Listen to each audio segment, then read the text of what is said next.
로마서 8장 26절에서 30절 말씀입니다. 함께 읽도록 하겠습니다. 이와 같이 성령도 우리의 연약함을 도우시나니 우리는 마땅히 기도할 바를 알지 못하나 오직 성령이 말할 수 없는 탄식으로 우리를 위하여 친히 간구하시느니라. 마음을 살피시는 이가 성령의 생각을 아시나니 이는 성령이 하나님의 뜻대로 성도를 위하여 간구하심이니라. 우리가 알거니와 하나님을 사랑하는 자 곧 그의 뜻대로 부르심을 입은 자들에게는 모든 것이 합력하여 선을 이루느니라. 하나님이 미리 아신 자들을 또한 그 아들의 형상을 본받게 하기 위하여 미리 정하셨으니 이는 그로 많은 형제 중에서 맏아들이 되게 하려 하심이니라. 또 미리 정하신 그들을 또한 부르시고 부르신 그들을 또한 의롭다 하시고 의롭다 하신 그들을 또한 영화롭게 하셨느니라. 아멘. 오늘 말씀을 전해주시기 위해서 먼 곳에서 달려오신 우리 김철문 목사님 정말 감사드리고, 오늘 하나님의 크고 작은 은혜라는 제목으로 로마서 말씀을 전해주시겠습니다. 모두 은혜 받으시기 바라겠습니다. 큰 박수로 우리 목사님 초청해 드리겠습니다.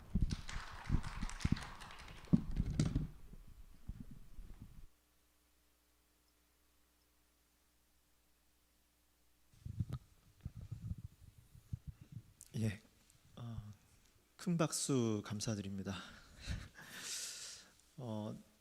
양 목사님께서 이제 항암 치료를 들어가셨다고 들었고요. 그러는 중에도 또 잘 버티시고 또 이겨나가고 계시다는 얘기도 들었습니다. 저도 계속 기도하고 있는데 또 계속적으로 우리가 함께 또 쉼없이 주님 앞에 또 가야겠다라는 생각을 더 하게 됩니다. 오늘도 이렇게 예배 찬양을 또 이렇게 같이 또 듣고 부르고 하면서 제가 보니까 이렇게 방송하시고 또 세션 하시고 우리 전사님을 제외하면 이 예배당에는 저 혼자 있는 셈이더라고요. 그래서 제가 예배를 드리면서 마치 저를 위해서 모든 게 준비된 것 같은 착각을 일으킬 정도로 이 예배당 안에 혼자서 예배하는 것 같은 그 어떤 또 생각이 들었는데, 아무튼 제가 한 달에 한 번씩 와서 큰 또 은혜를 먼저 이렇게 주께서 주시는 것 참 감사하게 생각하고요.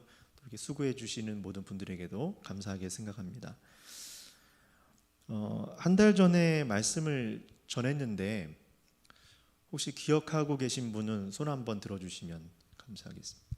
예, 많은 분들이 손을 지금 가정에서 들어주시고 있다고 생각합니다. 사실 거의 불가능하죠. 한 달 전에 어저께 먹은 밥도 기억을 못하는데 한 달 전에 말씀을 기억한다. 이게 굉장히 힘든 일입니다. 근데 제가 오늘 말씀이 지난번에 한 달 전에 했던 본문하고 이렇게 연결되는 말씀이에요. 그리고 이제 다음 주에도 그 한 달 후에도 연결되는 말씀이라서 제가 여쭤봤습니다. 앞에 그 내용을 잠깐 간추려 보면 우리는 그리스도와 함께 연합되어진 신비한 은혜를 입고 있다. 왜냐하면 주님과 같이 부활의 영광을 입을 그날이 올 것이기 때문입니다. 이미 그 부활의 생명을 가지고 우리가 살고 있습니다. 사실은 지금을 포함하여 이미 세상을 그리스도의 마음으로 우리가 섬길 때 이미 우리가 세상을 다스리고 있다라는 것과 같은 의미라고 말씀드렸었습니다. 그래서 우리가 큰 그림 안에서 이러한 하나님께서 지금 우리와 함께 하실 뿐만 아니라 다시 오실 그 주님께서 우리를 온전케 하실 이 큰 그림, 제가 오늘 그것을 큰 은혜라고 이렇게 표현을 했습니다. 하나님의 이런 큰 그림 속에 있는 은혜, 그것이 바로 큰 은혜라고 표현했는데, 바로 그러한 은혜 속에서 우리가 있기 때문에 소망이 막연한 소망이 아니라 그냥 단순하게 캄캄한 터널에 갇혀 있어서 답답한 그런 것이 아니라 그 속에서도 빛을 가지고 있는, 생명을 가지고 있는 그러한 존재로서 지금 걸어가고 있다. 그래서 그리스도인은 약하지만 강한 존재다라고 했습니다. 하나님의 크신 은혜의 풍경을 하나님께서 앞의 본문을 통해서 보여준 것이라면 바울은 그럼에도 불구하고 성도들 안에 계속 있어 왔고 있을 법한 일들을 또한 다루고 있고, 가만 바울 서신들을 읽다 보면 자기 자신이 겪었던 일인 것 같아요, 대부분. 그러니까 어떤 고난에 관한 이야기, 약함에 관한 이야기, 어떤 신앙이 극복한 이야기, 모든 것들을 보면 그냥 피상적인 얘기가 없고 거의 대부분 다 자신들의 경험을 통해서 나온 얘기가 참 많이 있습니다. 그렇게 우리가 일상 가운데 비록 하나님의 크신 현재적인 사실과 미래에 다가올 그리스도의 오심을 이미 이런 큰 그림을 손에 쥐고 있지만, 믿음으로 보고 있지만, 그럼에도 불구하고 일상 속에서 우리가 살아가면서 여전히 어려움이 생겨요. 소망이 우리의 삶을 해석하고 소망이 우리를 현재를 조명할 때 내가 막 소망을 해야지가 아니라 그 계시를 통해서 소망이 나에게 온 거잖아요. 그렇기 때문에 그 소망이 나를 해석하고 나를 조명해줘요. 그게 나를 새롭게 해요. 그럼에도 불구하고 오늘 바울은 지난번의 말씀으로만 그친 게 아니라 오늘의 말씀을 다시 추가하고 있어요. 그 이유는 아마도 성도들 간에 이런 의문이 제기됐을 거예요. 바울 선생님, 저도 알고 있습니다. 큰 그림을, 구원의 큰 그림을 알고 있고 다시 오실 주님을 확신하고 있어요. 저도 그거 믿는다고요. 근데 왜 이렇게 현실에서는 계속 고난이 힘들고 못 버티겠죠? 라고 하는 의문이 들 수가 있어요. 소망이 우리를 해석하고 소망이 우리를 조명하지만 그럼에도 불구하고 여전히 우리 안에 그런 의혹들이 있을 수 있습니다. 그런 부분들을 바울은 지금 굉장히 균형 있게 보완해 주면서 오늘 말씀을 전개하고 있다라고 생각합니다. 하나님의 크신 구원의 지도를 보았고 지금부터 끝까지 어떤 일이 있을 것인가 큰 일들을 우리에게 계시 가운데 보여주셨지만, 삶에서 주님을 증언하는 삶으로 인해서 그에게 펼쳐진 좁은 길들을 가다 보면 지칠 때가 온다라는 거예요. 현실의 열매가 크지 않으면 회의감과 박탈감이 밀려오를 때도 있습니다.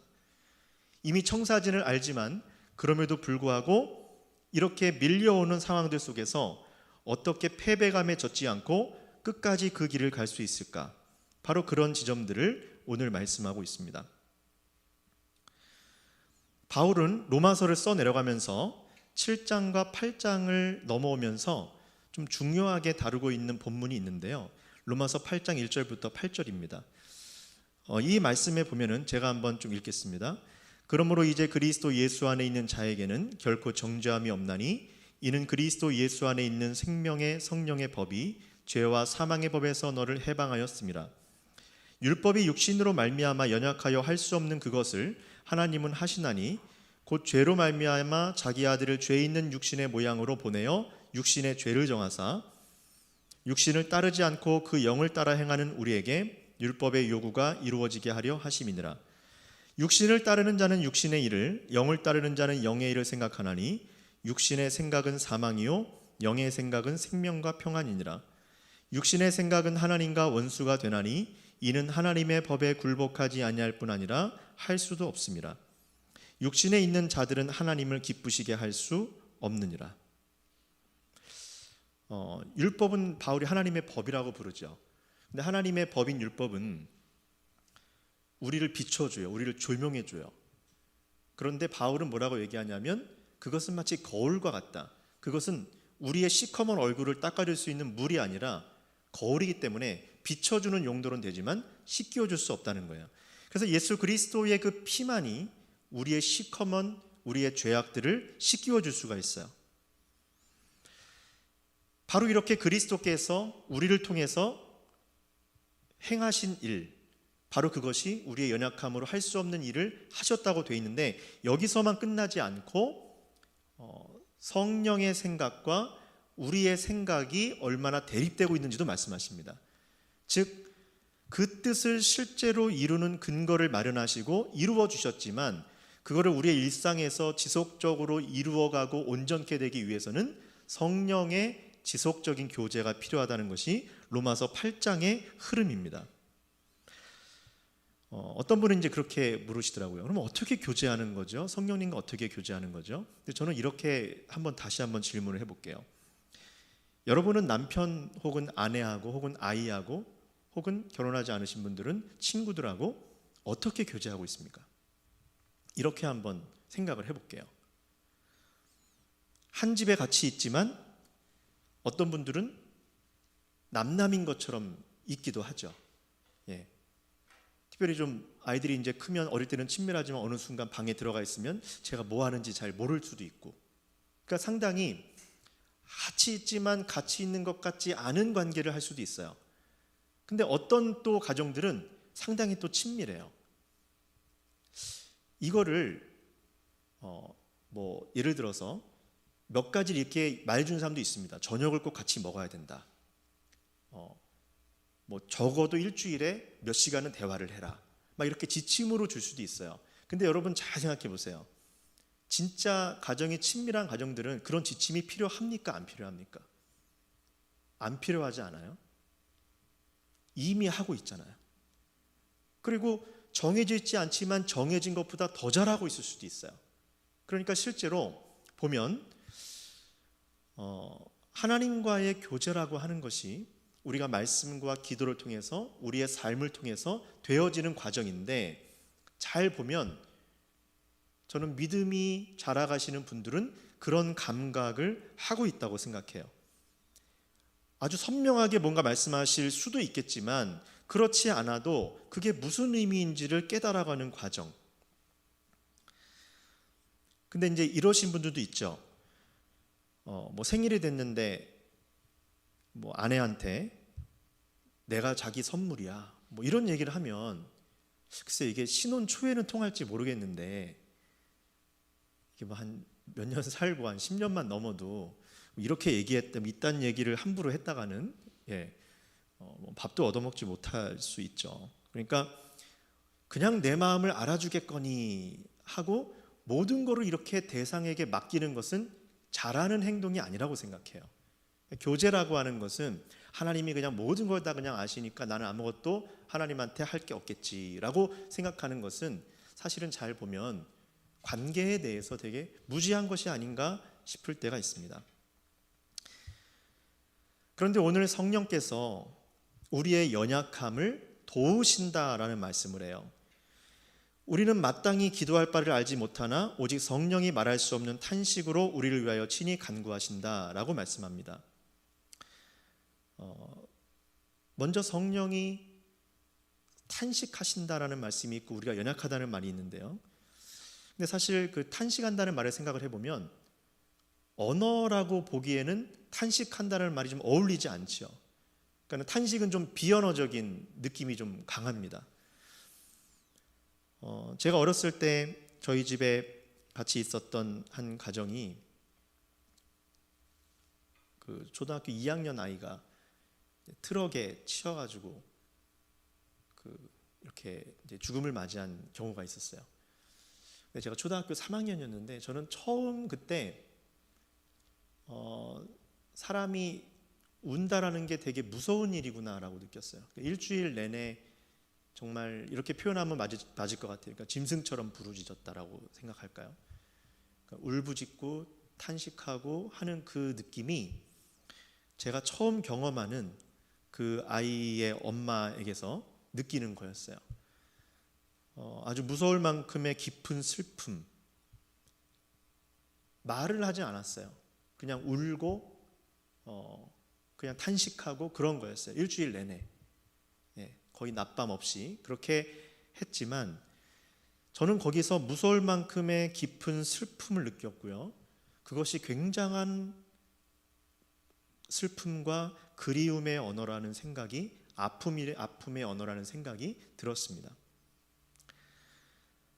누가복음에 보면 세리와 바리새인이 기도를 하러 성전에 올라가는데 세리는 감히 쳐다보지도 못하고 멀리서 가슴을 치며 자기를 용서해달라고 하죠.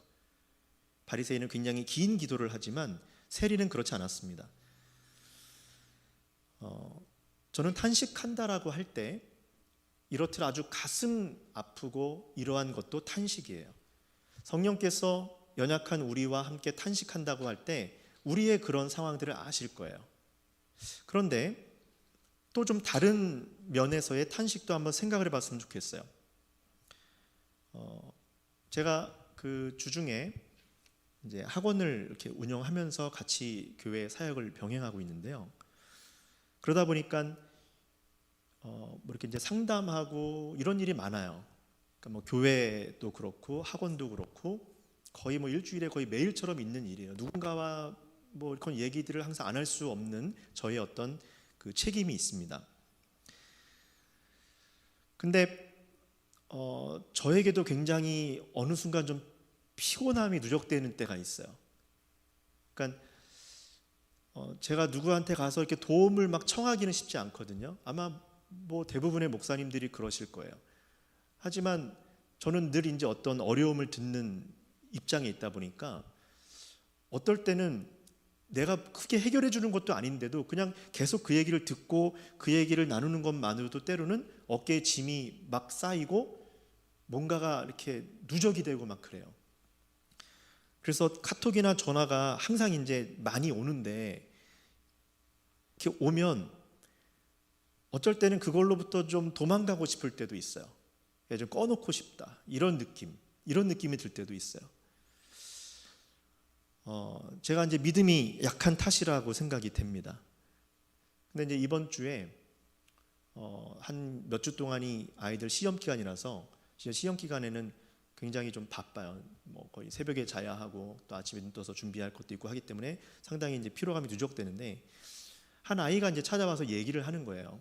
그러니까 처음에는 사실 그냥 제 속에서 두 가지 마음이 드는 거예요. 진지하게 얘기를 들어주고 싶은데 또 한편에는 벌써 시간이 너무 늦었는데 다음에 얘기하면 안 될까라는 마음도 막 있지만 뭔가 이 아이와 오늘 얘기해야겠다 마음이 좀 들어서 좀 앉아서 얘기하자 해서 이제 얘기를 하게 됐는데 한 2시간을 이야기하게 됐습니다. 제가 자세한 얘기는 해줄 수가 없지만 정신적 육체적 굉장히 힘든 상태예요. 이 아이가 병원에 또 다니고 있어요.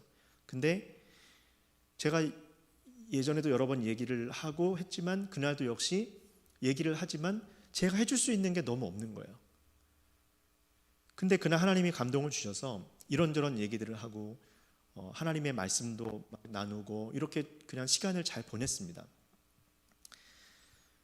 근데 말미에 이제 거의 끝날 때쯤 되는데 갑자기 드는 생각이 이 아이가 찾아오기 전에 어느 한 집사님이 저에게 전화를 주셨어요. 우리 성도님이죠, 저희 교회에. 근데 저에게 이러는 거예요. 목사님, 우리 교회에 아이들이 있는데 아이들을 위해서 좀 제가 기도를 하고 싶은데 그 이름들을 좀 다 알 수 있을까요? 라고 하면서 근데 우리 학원 아이들을 위해서도 좀 기도를 하고 싶으니까 학원 아이들을 좀 알려달라는 거예요. 그래서 제가 예 집사님 제가 뭐 그렇게 할게요 라고만 얘기하고 전화를 끊었어요. 그러고 나서 이 아이가 와서 이제 하는데 갑자기 대화 마지막에 그 생각이 나가지고 그 아이에게 얘기를 했습니다. 내가 사실은 이런 전화를 오늘 받았다. 누군가를 위해서 기도하시겠다라는 집사님이 전화를 했는데 생각해보니까 네가 오기 전에 바로 전화를 주셨네. 근데 비록 네가 뭐 믿음이 있고 막 이런 건 아니지만 혹시 그분에게 너의 상황과 너의 이름까지라도 말씀을 좀 드리고 너를 위해서 함께 나도 기도하고 있는데 그렇게 기도하면 어떻겠니? 라고 얘기를 했어요. 저는 그 아이가 좀 거리끼지 않을까라는 생각도 했어요. 근데 얼굴이 밝아지더라고요. 그리고 그날 끝나고 가다가 다시 돌아온 거예요. 돌아와서 그분에게 꼭 감사하다는 말을 전해달래요. 그래서 제가 그 집사님에게 다시 통화를 하면서 집사님 사실은 이런 일들이 있었어요. 하필 아이가 오기 전에 집사님이 기도하겠다고 하셨고 이 아이에게 그걸 전했고 그리고 제가 다시 집사님에게 지금 이 얘기를 드리고 있습니다.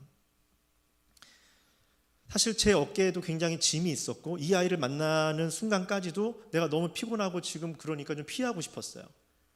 근데 제가 그날 그 잠깐의 시간을 거치면서 한 가지를 알게 됐어요. 그게 뭐냐면 성령께서 이 일들을 지켜보고 계시다는 거예요. 이 아이의 고통, 사실 제가 말하기 어려울 정도로 굉장히 무거운 고통이에요. 그 아이가. 근데 그것을 비록 나는 인간이라 피하고 싶지만 함께 탄식하고 함께 옆에서 곁에 있었던 하나님이 계시다라는 사실을 제가 그때 알게 됐어요. 그러면서 사실 그 어떤 것으로도 피로가 그게 풀리지가 않거든요. 그 짐들이. 근데 주님의 위로가 임하니까 제가 굉장히 가벼워지더라고요.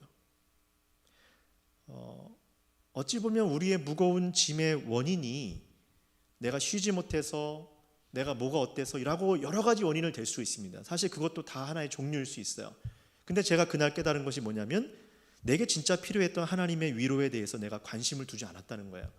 하나님께서 그 자리에 함께 계시다라고 하는 사실에 대해서 내가 깊이 있게 묵상하지 못했구나. 저는 우리가 믿는 하나님이, 그 하나님의 이름이 탄식하는 하나님이라고 하는 사실, 그런 이름도 가지고 있는 분이라는 사실에 정말 감사합니다. 하나님이 그냥 강력하게 그냥 저 멀리서 우리를 지시하는 지시본 같은 하나님이 아니라 우리 곁에서 실제 탄식하실 수 있는 탄식하는 하나님이라는 사실이 얼마나 감사하고 자랑스럽게 여겨지는지 몰라요. 그것이 우리에게 큰 은혜와 다시 한번 소망과 위로를 주는 것 같습니다. 우리를 모른 채 하는 분이 아니고 우리의 무게에 공감하지 못하는 분이 아니고 우리와 함께 고민하며 인도하시고 비록 우리가 피하고 싶은 자리에서도 피하지 않으시는 하나님이라는 사실을 깨닫게 됩니다. 소망이 있지만 그 소망이 더 증가하고 풍성해지지 못하는 것이 오늘 성경에서 말하는 인간의 연약함, 이 맥락에서 말하고 있는 그 인간의 연약함, 첫 번째라고 한다면 인간의 연약함, 오늘 본문에서 말하는 두 번째 연약함은 무엇을 기도해야 될지 모른다라는 거예요. 그러니까 이 본문이 말하는 연약함을 맥락에 살피자면 첫 번째 연약함은 큰 그림을 가지고 있지만 어떤 우리의 작은 삶으로 들어갔을 때는 그 소망이 풍성하게 나타나는 것이 아니라 저처럼 때로는 지치고 피곤해하고 그래서 피하고 싶은 그런 모습으로 나타나기도 하고, 두 번째 연약함은 뭐냐면 그럼에도 불구하고 내가 무엇을 위하여 기도해야 될지를 모른다라는 거예요. 이게 진짜 너희의 연약함이다라고 바울이 이야기하고 있고 그것이 바로 하나님이 우리에게 말씀하시는 것입니다. 사실 기도는 우리에게 아주 중요한 하나님의 선물이자 믿는 자의 특권입니다. 하지만 우리가 어려운 현실이 지속이 되고 반복이 되고 누적이 되면 가장 먼저 놓치는 게 뭐냐면 무엇을 위하여 기도하는가를 놓쳐요. 기도의 길을 잃어버렸다고 하죠. 어떤 그런 상황으로 직면하게 돼요. 하지만 하나님께서 오늘 말씀에서 이렇게 얘기하십니다. 마음을 살피시는 이가 성령의 생각을 아시나니 이는 성령이 하나님의 뜻대로 성도를 위하여 간구하심이라. 오늘 이제 나머지 세 절은 다음에 올 때 제가 드리고 여기까지 오늘 말씀을 드리는데요. 누가복음 22장에 보면 이런 말씀이 있습니다. 시몬아 시몬아 보라 사탄이 너희를 밀가부르듯 하려고 요구하였으나 그러나 내가 너를 위하여 내 믿음이 떨어지지 않기를 기도하였노니 너는 돌이킨 후에 내 형제를 굳게 하라. 여러분 누가복음의 이 본문은 어떤 맥락에 위치하고 있냐면 제자들이 누가 크냐 논쟁 있죠. 누가 크냐 논쟁. 네가 크냐 내가 크냐. 이거 논쟁하는 그 본문에 속해 있어요. 이 본문이. 그리고 이 본문의 큰 앞뒤에는 어떤 본문이 있냐면 6월절 성만찬 본문이고 이 다음 본문이 겟세마네 기도 본문입니다. 지금 어떤 상황에서 누가가 이 본문을 가운데다가 껴넣는지 아시겠죠? 예수님은 지금 마지막 십자가에 달릴 것을 준비하고 계신데 그 큰 배경 아래에서 제자들은 뭐하고 있어요? 누가 크냐라고 하는 걸 싸우고 있는 거예요. 그때 주님께서 그 본문의 연속선상에서 뭐라고 얘기하시냐, 오늘같이 얘기하신 거예요. 베드로에게 밀가부르 탄다고 하는 것은 우리 그 탈곡하는 거 있죠. 근데 예전에는 탈곡을 이제 기계로 안 하니까 지금도 그런지 모르겠는데 반만 탈곡한 상태에서 채로 쳐가지고 공중에서 완벽하게 껍질을 벗겨내는, 주님이 표현이 그런 식으로 하신 거예요. 사탄이 너를 껍질을 벗기고 완전히 너를 털려고 했다. 그 얘기를 하는 거예요. 근데 뭐라고 하세요? 내가 너를 위하여 기도했다. 내가 너를 위하여 기도했다.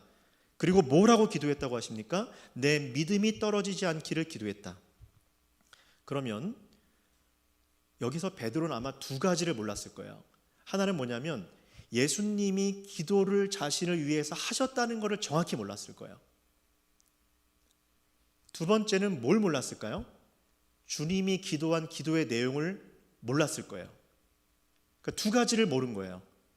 주님이 지금 자신을 위해서 기도하고 계셨다라는 사실을 몰랐고, 두 번째는 어떤 기도의 내용을 가지고 했는지조차도 베드로는 알 길이 없었어요. 근데 이것을 누가 알려주시냐면 주님께서 알려주세요. 어떻게 보면 베드로가 이렇게 욕심이 있고 자기를 위하여 몸을 던지는 게 아주 자연스러운 제자들의 이런 상황에서, 주님의 지금 죽음과 이거에 대해서는 관심이 없고 그렇게 지금 가고 있는 상황에서 주님이 그들도 모르게 기도를 하셨어요. 그냥 주님이 전능하신 분이니까 베드로야 온전히 바뀌어라 라고 이렇게 딱 그냥 명령을 하시면 짠 하고 베드로가 모든 것이 갑자기 확 변해서 좋은 믿음을 가진 사람이 되면은 더 편하지 않을까? 이런 생각도 들 수 있지 않아요? 그런데 주님은 이 대목에서 내가 기도를 했다. 주께서 이 땅에 오셔서 하는 많은 사역들을 잘 보면 하나님이 전능함에도 불구하고 스스로 제약과 제한성 속에서 어떤 일들을 행하시는 것을 알 수가 있어요. 앨리스터 맥그라스라고 하는 신학자는 그런 얘기를 했습니다. 사람들이 오해하는 것 중에 하나가 예수님이 늑대의 탈을 뒤집어 쓴 양이라고 생각한다, 이런 얘기를 한 적이 있거든요. 이게 무슨 말이냐면 실제로 죽음 가운데 오신 어린 양이 아니라 마치 겉만 탈을 뒤집어 쓴 분처럼 그냥 흉내내신 거라고 사람들 마음이 오해를 한다는 거예요. 그래서 이런 말씀을 들을 때 주님 뭐 기도 안 하셔도 되는데 또 기도하셨구만, 속은 그냥 그렇게 절실한 기도가 아니지만 우리에게 기도의 모범을 보이기 위해서 기도를 하신 거네, 이렇게 주님을 모범의 차원으로만 보려고 하는 사람은 실제 주께서 진실로 기도를 통하여 베드로의 그 사단에 오는 것을 막으셨다라고 하는 이 과정을 진실로는 믿지 않는 거예요. 하나님이자 인간이신 그 주님께서 이 과정을 통하여 지금 뭐를 막아내고 계세요? 사단의 공격을 막아내고 있대요. 정작 제자들은 누가 더 크냐라고 하는 것을 싸우고 있고 했지만, 그러나 그런 가운데서 주님께서는 오히려 기도를 하고 계십니다. 그리고 그 기도의 내용은 사실상 베드로가 알 수 없는 기도예요. 왜냐하면 이들이 기도했다면 아마 그런 걸 거예요. 주님이 그 당시에 로마 정부를 무찌르고 세계를 차지할 걸로 이들은 생각했기 때문에 만약에 그랬으면 우리가 오른팔이 되게 해달라, 왼팔이 되게 해달라, 이런 기도였을 거예요. 근데 주님 무슨 기도했대요? 믿음이 떨어지지 않기를 기도했다. 이 기도는 예수님이 할 수 있고 성령님만 하실 수 있는 기도죠. 베드로가 알 수 있는 기도가 아닌 거예요. 그 말은 할 수 있지만 실제 본인이 그런 자리에 있다는 것을 영적으로 감지하지를 못하고 있는 거예요. 그러니까 그 기도를 주께서 하셨고 주께서 막으신 거예요. 그래서 어떤 그 자켈룰이라고 하시는 분이 있어요. 우리의 기도라는 책에 보니까 거기에 이런 얘기가 있어요. 위선적인 기도 중에 하나가 뭐냐면 하나님께서 실제로 어떤 내용을 가지고 우리에게 말씀하시고 그것을 통해서 이루어 가신다는 걸 거부한 채 기도는 그런 게 중요한 게 아니다. 하나님이 전능하시기 때문에 오히려 기도하는 사람의 마음의 자세를 바꾸는 것만이 기도다 라고 믿는 것은 굉장히 위선적이라고 말해요. 다시 말하면 하나님이 무언가를 행하신다라는 그것은 중요한 게 아니고 단지 그냥 내 마음이 변화를 갖는 게 기도의 초점이다라고만 얘기하는 것은 실제 하나님의 말씀을 경청하고 싶어 하지 않는 그런 위선이 그 안에 있는 거라고 이야기합니다. 성령께서 우리를 위하여 간구하는 것은 단지 내용이 없는 기도가 아니라 그 어려운 지경 중에 소망을 잃지 않고 가려고 하는 그들, 그러나 연약하여 삐딱삐딱거리고 이탈하고 싶어하고 도망치고 싶어하는, 그러나 그 가운데서 여전히 성령께서 그를 온전케 걸어가게 하시는 그때마다의 가장 중요한 기도가 성령께서 우리를 위하여 하고 계시다는 사실을 오늘 말씀하고 있는 거예요.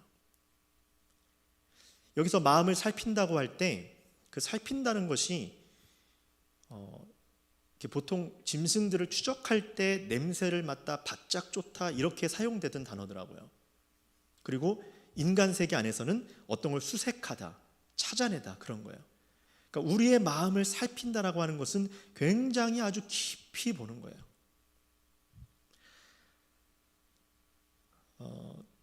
때때로 우리는 어떤 상황에서 내가 기도할 바를 알지 못할 때 주께서 나를 위해서 어떠한 기도를 하고 계시는지를 내가 알 때도 있죠. 주님이 가르쳐 주실 때, 성령이 나를 위해서 가르쳐 주실 때. 저는 이제 지금 14년째 3달에 한 번씩 병원을 다니고 있어요. 제가 오른쪽 신장을 이제 떼어내게 됐는데, 그 정상적이면 원래 1년 안에 복귀를 해야 되는데, 이제 의사도 거의 제가 10년 동안 똑같이 들었던 얘기가 당신 참 이상해요라는 얘기였어요. 그러니까 젊은 날에 30에 그 정도 치료했으면 젊은 사람이 회복이 돼야 되는데 지금 14년째 뭐 회복이 정확히 안 된 상태거든요.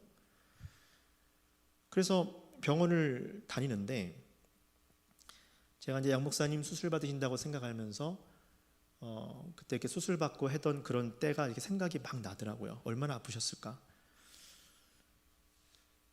근데 제가 이제 그 신장을 원래 건강한 신장을 이제 떼서 아버지에게 드린 거라서 뭐 신장을 보통 이제 그게 아파서 뗀 거면 그냥 떼면 되는데 되게 조심스럽게 떼야 됐나 봐요. 그래서 이게 복잡하니까 이제 갈비뼈도 좀 자르고 뭐 안에도 많이 이렇게 뒤집어놔서 그런지 좀 제가 고통이 좀 심했어요.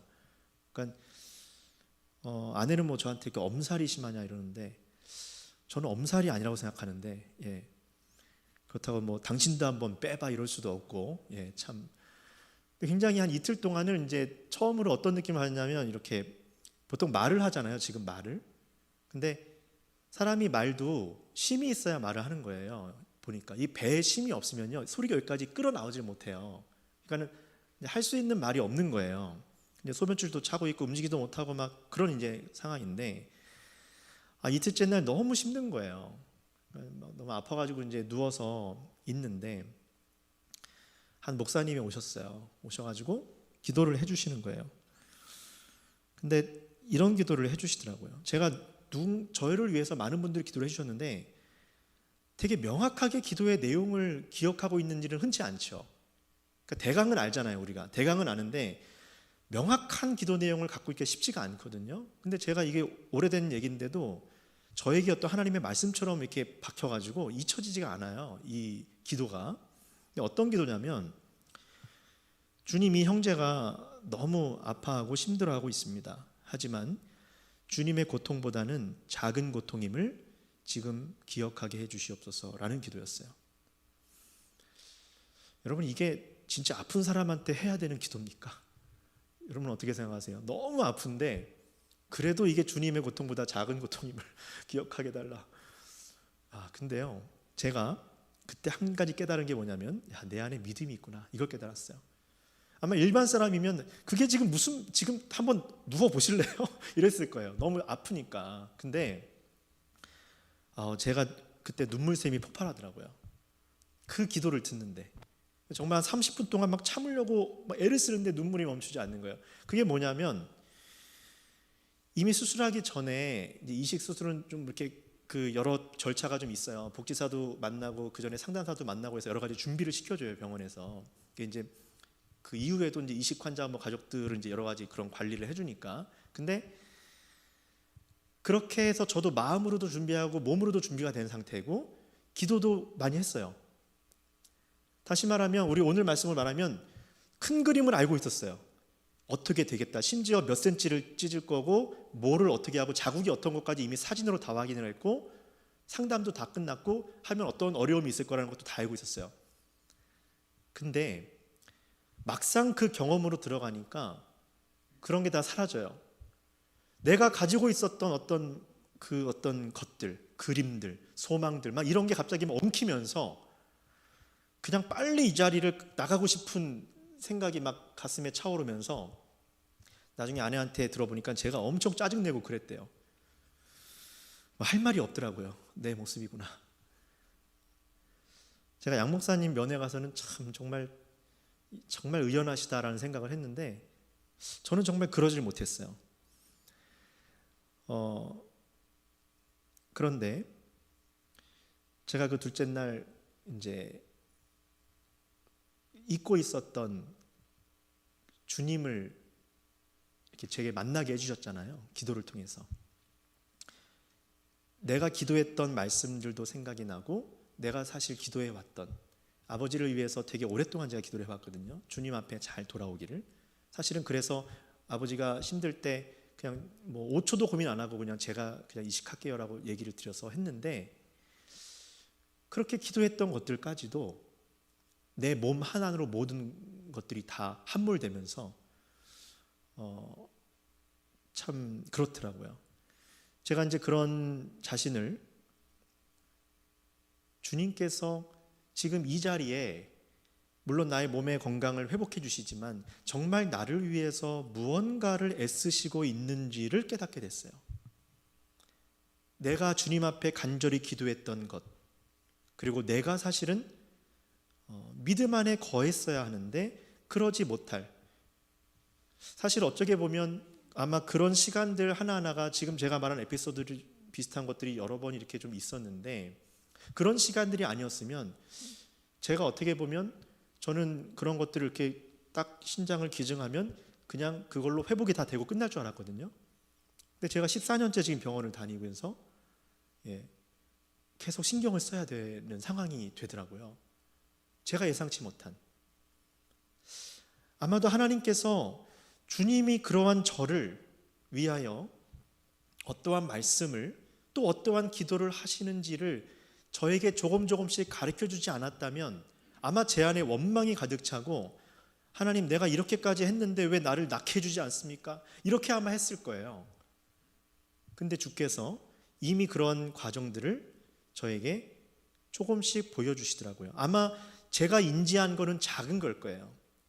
훨씬 더 많이 제 곁에서 그렇게 기도하고 계시리라 생각합니다.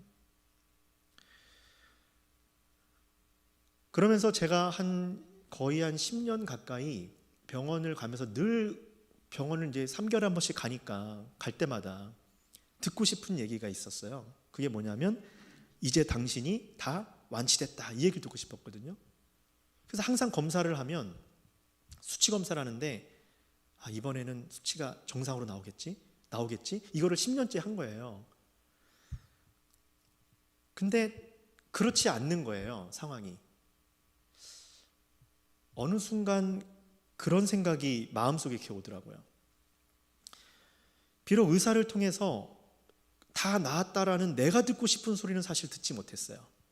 그런데 언젠가 이제 말씀을 이렇게 준비하다가 제가 평소에 정말 이해되지 않았던 한 말씀이 또렷이 제 안에 이렇게 이해가 되는 말씀이 있더라고요. 그게 무슨 말씀이냐면 내 은혜가 내게 족하도다 이는 내 능력이 내가 약한 데서 온전하여 짐이라는 말씀이에요. 저는 사실 이렇게 병원에 오기 전까지 병원 한번 가봐서 뭐 주사를 한번 맞은 적이 없는 사람이에요. 감염 접종 한번 받은 것 빼고는 병원을 한 번도 가본 적이 없었어요. 그러니까 독감 주사도 맞은 적 없고 뭐 병원하고는 거리가 먼 사람인데 그래서 늘 병원에 가고 그러면 아프신 분들 보면 왜 뭐 이렇게 믿음이 이렇게 약하시지? 이렇게 생각을 했어요. 그러니까 너무 편하게 내가 강한 사람으로만 생각한 거예요. 그런 사람이 내 능력이 약한 데서 온전하여 짐이라라고 하는 말을 이해하기가 되게 어려워요. 그런데 비록 의사의 말은 듣지 못했지만 주님의 말씀은 생생하게 제게 살아서 전달되어지는 것을 느꼈습니다. 아마도 베드로처럼 그리고 저의 경험처럼 때때로 우리에게 성령님이 하시는 기도를 알려주시기도 하시고 사실은 상당 부분은 우리도 모르게 성령께서 기도하고 계실 거예요.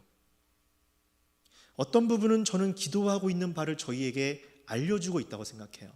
때로는 탄식으로, 때로는 어떠한 상황으로, 또 때로는 이렇게 기도를 통해서도 그게 무슨 기도를 저를 통해서 하시고 있는지를 저에게 메시지로 말씀할 때가 있어요. 그러나 상당 부분은 저도 잘 모르겠어요. 주께서 때로는 어떤 기도를 저에게 하실지 다 알지는 못합니다. 그러나 오늘 말씀을 보면 성령께서 주께로 이끌어가는 가장 온전한 기도를 우리에게 한다는 것과, 때로 우리가 갈피를 못 잡고 이리저리 헤매이고 어려운 일이 생기면 거기에 함몰되고 앞이 껌껌해가지고 갑자기 빛을 잃은 것 같은 느낌을 갖고 허탈해지고 회의감에 있다 할지라도 성령님께서 길을 잃지 않으시고 걸어가고 계시다는 것을 우리가 마음에 깊이 신뢰해야 합니다. 성령께서는 기도의 끈을 놓지 않으십니다. 성령께서는 어떤 기도가 우리에게 적실한지를 놓치지 않으세요. 비록 우리가 그것을 놓친다 할지라도 때로는 알려주시고 때로는 우리에게 은밀하게 감추기도 하시지만, 한 가지 확실한 것은 성령께서는 기도의 길을 잃지 않으신다는 사실입니다. 바로 이러한 마음이 오늘 말씀에 보면 성령께서 아버지께서 성령을 아시고 또 우리도 아세요. 성령도 아버지를 아시고 우리를 아십니다. 그래서 성령이 우리 가운데 품고 있는 생각들을 아버지께서 아신다고 하고 있어요. 오늘 말씀에 보면 성령은 아버지와 우리를 연결하는, 마치 예수님처럼 또 하나의 기도의 중보의 역할을 성령께서 그 가운데서 하시고 계시는 거예요. 그 사실을 우리가 기도할 때마다 기억해야 될 거예요. 설마 내가 기도 소리가 안 나올 때라도, 설사 내가 어떠한 기도의 명확한 언어를 구사하지 못할 때라도, 나중에 우리가 나이가 들어서 정신이 헷갈리고 우리의 혀가 굳고 우리가 들려오는 게 다 막히는 그 순간에도 우리가 이 성령님을 기억하고 우리 마음속에서 그렇게 기도하고 있는 그 기도하시는 하나님을 기억해야 합니다. 우리의 일상에서 그러한 기도를 기억하는 것이 면면이 우리에게 흐르는 하나님의 작은 일상 속에서 우리와 동행하시는 그 하나님이신 거예요. 저는 주님이 살아계신지 의심이 많아서 예전에는 남이 기도하던 것을 구경을 했던 사람이에요. 정말 저 사람들이 진짜 기도를 하는 건가? 혹여 누가 방언이라도 하면 저 사람이 진짜 저게 지금 욕하는 게 아니라 방언인가? 늘 가서 의심이 많았어요. 듣고 확인하려 들고 그랬습니다. 한때는 술을 제가 너무 좋아해가지고 한 달에 한 20일 이상을 술 먹고 돌아다닌 적도 있어요. 제가 나중에 전도사 목사하면서 많은 친구들이 주변에서 정말 너가 그거를 할 거냐? 믿지 않았어요. 우리 곁으로 돌아와다오. 이렇게 얘기하는 사람들이 많았어요. 그런데 저는 지금 이러한 기도를 주님 앞에 드립니다. 주님, 제가 사는 동안 내가 하는 일들이 사람들이 보기에 큰 열매를 맺지 못할 수도 있습니다. 주님, 제가 평생 가난할 수도 있습니다. 그렇게 세상에서 환영받을 만한 일이 안 될 수도 있습니다. 잠시 사는 나그네 같은 인생에서 그 무엇이 될 만한 존재가 안 될 수도 있습니다. 하지만 그런 작은 일마저도 저는 그 책임감의 무게감이 크게 저를 누를 때가 있습니다. 어떤 사람들에 비하면 작은 일이지만 그것마저도 지칠 때가 있습니다. 그래서 도망가고 싶을 때가 있습니다. 그럼에도 불구하고 주님, 죄인 중에서도 한참 죄인인 아무것도 아닌 나를 부르셔서 주님의 자녀로, 그 증인으로 삼으신 주님을 배반하고 싶지는 않습니다. 나를 부르신 주께서 나를 이끄시는 대로 그 한 길로 하루마다, 그리고 오롯이 충실한 주의 증인으로 그렇게 오늘을 서기를 기도합니다. 남의 기도를 의심하고 세상의 쾌락을 쫓아 그렇게 살던 저는 주님의 탄식과 주님의 기도로 제가 조금씩 온전해지고 있다라는 생각이 듭니다. 한참 모자르지만 그럼에도 불구하고 많은 사람들의 도움이 있지만 그 무엇보다도 그것을 통해서 저를 위해 쉼없이 기도하고 있는 성령님의 기도가 날마다 제가 흔들릴 때나 혹은 어떠한 길에 있을 때나 함께 동행하시고 있다라고 생각합니다.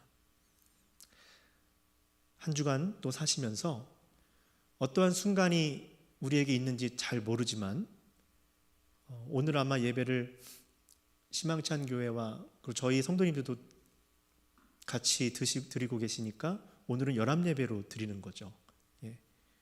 근데 우리 모두에게 이러한 성령님의 기도가 탄식으로 혹은 메시지로 우리의 곳곳에서 그것을 듣고 그렇게 참된 충실한 증인으로서는 모두가 되시기를 간절히 바랍니다. 우리 함께 이 시간 기도하겠습니다.